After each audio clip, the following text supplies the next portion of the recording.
Warren, it's the Monday. Should be playing cricket, I suppose, but England were just far too good for Bangladesh. Yeah, fantastic Test match, Jim. 3 days of great cricket here at Old Trafford. I think the wicket proved fantastic. The crowd was amazing. It just shows you that in the northwest that we are big cricket supporters, and they came out in the droves to watch what was a really good Test match. Great atmosphere, and looks like it on and off the pitch. Obviously great for England to win, but as you say, the crowd got involved, and really a showcase day for Old Trafford. Showcase day for Old Trafford. We can see the point behind us now. It's our new £12 million conference and banqueting suite, which is the first phase of our redevelopment of the stadium, ready for 2013 in the Ashes. So it's something that's a big step for us. I think it went down well with a few people. The crowd ascent were great atmosphere. They saw some great cricket from both teams, and it was a great advert for Test match cricket.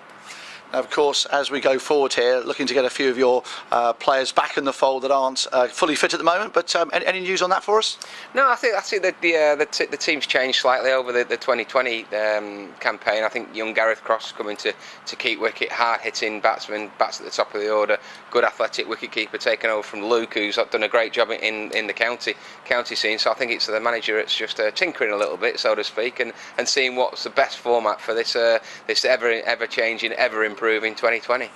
Times have changed a bit now, particularly with this mix of 4-day cricket and then 2020 cricket. It seems that it's mainly a mental battle. Is that something you'd agree with? Yeah, very much so. I mean, to turn on from the longer format of the game to the smash bang wallop of 2020 is something that a professional cricketer has got to deal with. That's what he gets paid for. That's his profession, and there could be an excuse that we can't change from the two, but he needs to do in this day and age. And I think you'll find that throughout the traps, throughout the county scene, that players do adapt fairly well.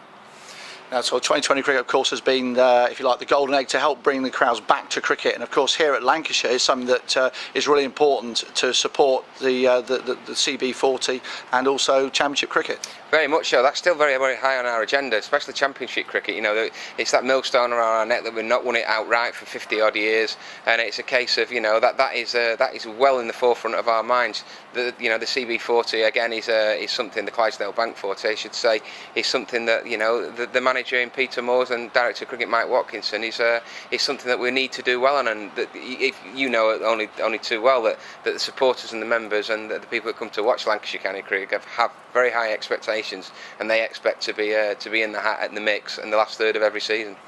A lot of history at the club. We see the history of sort of old and new coming together, as you say, with the point behind you in this wonderful pavilion.